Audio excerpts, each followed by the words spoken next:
Hi there. My name's Chrissy Hodges, and I am going to record a little video for mental illness and awareness of the 5 stages of recovery.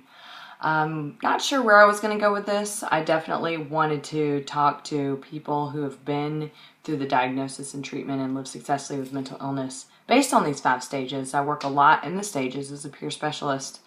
And something struck me last week. I was in a training and we were talking about peer support and we were talking about recovery, and one of the tools that I brought up was to read memoirs and find people who live successfully with mental illness that can give other people hope. And many people in the classroom were baffled. Like, oh, there's memoirs? Oh, there are people that speak out or that live with these disorders and they're okay. And it was just disturbing for me on so many levels. There are days as an advocate, and especially being surrounded by so many advocates, we're doing everything that we can to get it out in the open that, every day people have mental illness. But that just shines light on the stigma right there, that still people don't want to talk about it. Still people don't want to be associated with it. And I thought to myself, when I first started working at this institute here in Denver, the State Institute at Fort Logan, one of the hardest things about working there was having some repressed memories come back about being in the psych ward in Georgia, and what stage I was in when I found out that I was mentally ill. So I just wanted to, I'm going to do a couple videos. This is the first one, and it's about the first stage of recovery, which is the shattering of self. When any of us are diagnosed with anything, when we are going through something difficult, or when we find out that we're going to have to go through something really hard, it's always hard to cope. It's always difficult to think, wow, my life is going to be different now. Wow, I have to make these changes. But when it comes to figuring or finding out that you have a mental illness, there's just something a little bit different. It isn't the physical ailment that you can post out on Facebook and go, look, I just got diagnosed with pancreatic cancer, or I'm going to have my spleen removed, or whatever. And then you feel a lot of support, and you don't want to do that kind of thing because you feel so ashamed. And that's what the first stage is all about. It's called Shattering of Self. I'm going to tell you a little bit about my experience. I was diagnosed in the hospital. I'd had OCD for 12 years up to that point, called pure OCD, which is intrusive thoughts about sexual thoughts and obsessions that I couldn't stop thinking about, and violent obsessions, blasphemy, scrupulosity, things like that. And when I was diagnosed, my first reaction, my very first knee-jerk reaction was relief. I was 20. I had been so miserable for so long, and I thought, oh my God, there's an explanation. This isn't my fault.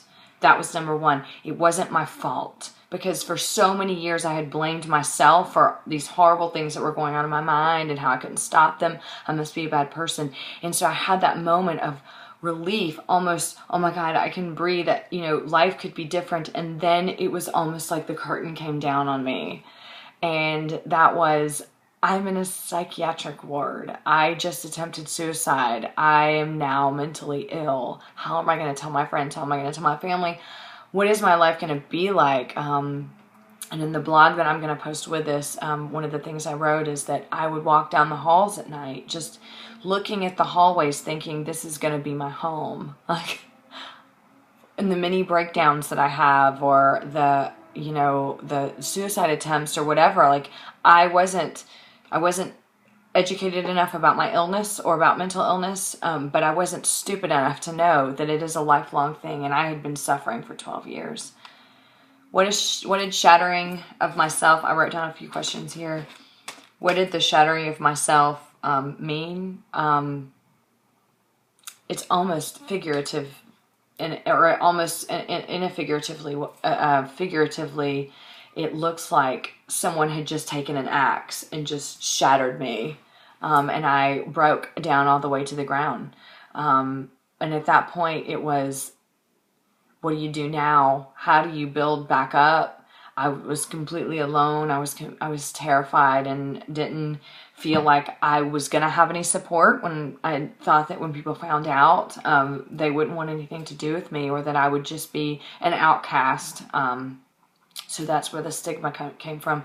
But it really did feel like I was no longer Chrissy. I was no longer this person that was outgoing and gregarious and great grades and social and had a life. All that was gone. And it wasn't necessarily my brain saying, Chrissy's gone now, you have to be this different person. It was everything I knew up to that point was a lie. I mean, everything I had been trying to be, everything that I believed about the world and the universe and God and everything else, it was shattered with that axe too. Everything fell. And it was, how am I going to find the strength and the energy to rebuild? How am I going to figure out who in the world I am with this miserable disorder and this compounding depression on top of it, and suicidal thoughts all the time? And so that's what the shattering of self was for me. It felt like I broke into 1,000 pieces on the floor and laid there going, I have no idea how to rebuild. How did I cope? A lot of anger and a lot of becoming really numb and losing everything that I had built, and which was it was a necessity. But letting go of what I thought I was and who I thought I was and what I thought the world was, and in my vision of the world through the eyes of a mind that was sick. For years I had to break that down and rebuild, which was an internal blessing, which I'll get to in other videos, because I got to create a life with a cognizant mind versus a sick mind versus one that could be controlled by my environment as well. But I experienced a lot of numbness and a lot of anger for years and years, and that's what I call personal stigma, which is part of the first stage, the shattering of self, and part of the next couple stages. Stigma, how did stigma affect me? Horribly. I mean, societal stigma. Every time I would see anything about suicide, every time I would see anything about mental illness, I was like, oh God, that's me. You know, I wanted to distance myself. I wanted to be in denial. That's not who I am. And I thought the quieter I am about it, the more I deny it, no one ever has to find out. Which in turn, that means you can't have, you know, deep relationships. That means that, you know, people are never going to know you for who you are, and you can never know anyone else for who they are. But that's what stigma does. It isolates, and that's what I did in order to cope. And it was necessary in order to survive those first few miserable stages. So the shattering of self was literally, I mean, I hate that word, but it really was saying goodbye to who I was before my diagnosis and everything I believed. I no longer looked out of these eyes and saw the world the way that I did before. At the time, it was detrimental. It was terrifying. I would have given anything, even the amount of pain, even just to have the symptoms and not know it was a mental illness. I would have given anything to go back to that, because it was all I knew. Unfortunately, I didn't have the kind of foresight then to see that the life now is better. But that's what happens when you enter the 5 stages of recovery. And that's how tough it is as you weave in and out of them, and fight to get back the person that you not only once were, but that you are going to turn out to be. So that's my video about shattering of self. That's the first stage. Typically it happens upon diagnosis. It's when you lose yourself and you identify with the disorder, or with the diagnosis. Thanks for listening. And next video, I'll talk about the second stage, which gets even more deeper into the psyche. But we all go through it, and it's nice to put this video out there and know that you've experienced too, and I'm not alone. So I will see you later. Thanks for tuning in.